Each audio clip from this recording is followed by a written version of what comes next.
My apologies for brief absence. Ross Houliston from the Greater Hornby Residents Association. Thank you.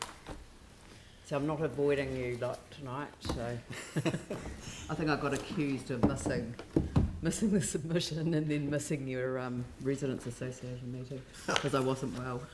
Oh, these things happen. They do. Yeah, this is on climate change. I'll try and talk as quick as I can because it's a bit long. Thank you for the time to talk to you. We have to stop looking at the narrow picture and look at the whole picture. Climate change is very important. The facts show it's indeed well underway. The Houliston Glacier in the Antarctica is in virtual meltdown. The large ice floes are breaking loose. Icebergs are reaching New Zealand for some years, expected to get worse.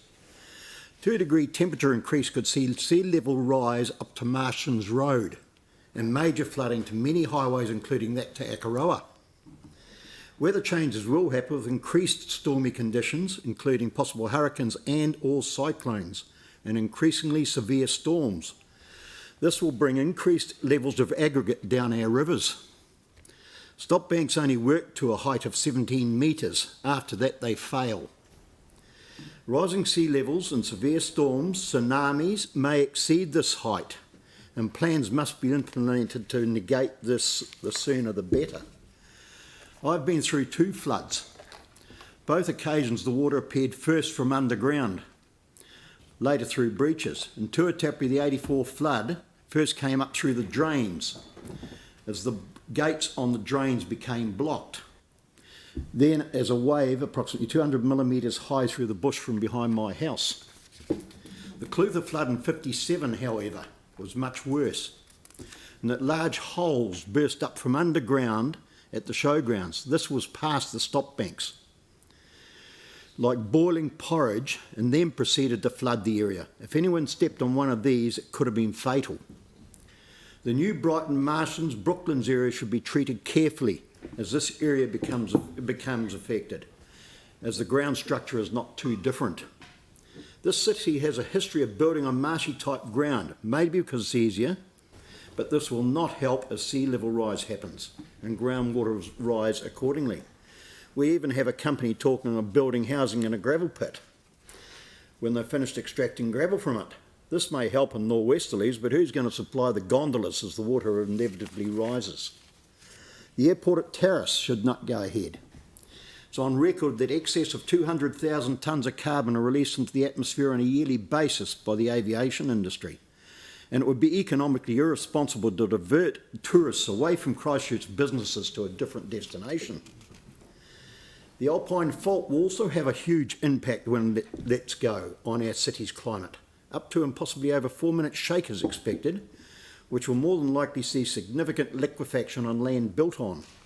The Huinui News in the late 90s ran several articles to the effect that all land east of the Northern Motorway could subside to below sea level.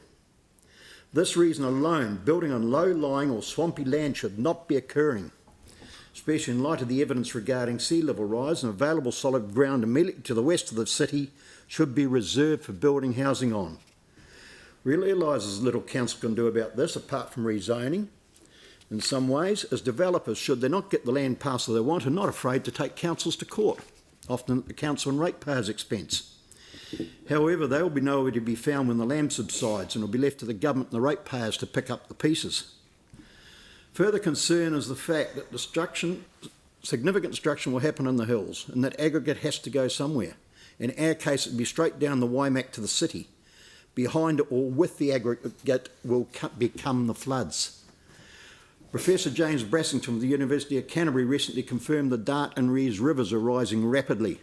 The Waimak, being of a larger catchment, is probably increasing at an even greater rate. For this reason, gravel extraction should be coming from our rivers and not destroying good solid ground beyond repair and creating a lunar landscape in its place.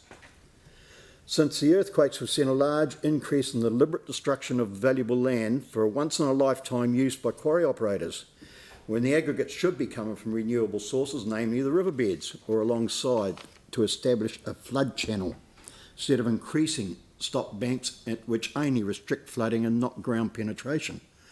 For this reason, the GHRA have requested all data regarding the exact cross-section of the WIMAC from 1990 for studying and analysis from ECAN. In short, it's time to put the thinking cap on.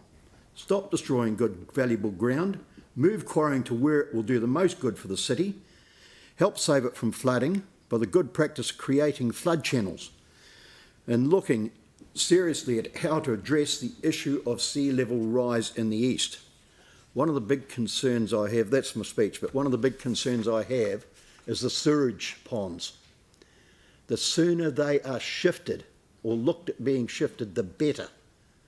We don't want to wait till after they're flooded. Thank you. Thank you, and that just brings you fully to the 5 minutes, so thank you very much for making your presentation and to give your own personal experience of various events in the past. Sometimes we don't look to our history and therefore condemn to repeat it, I think someone once said. So It was quite unique to see these big bubbles of ground lifting up and then the water just bursting through. Yeah. And that's possible here. It is, absolutely. Thank you very much. Thank you.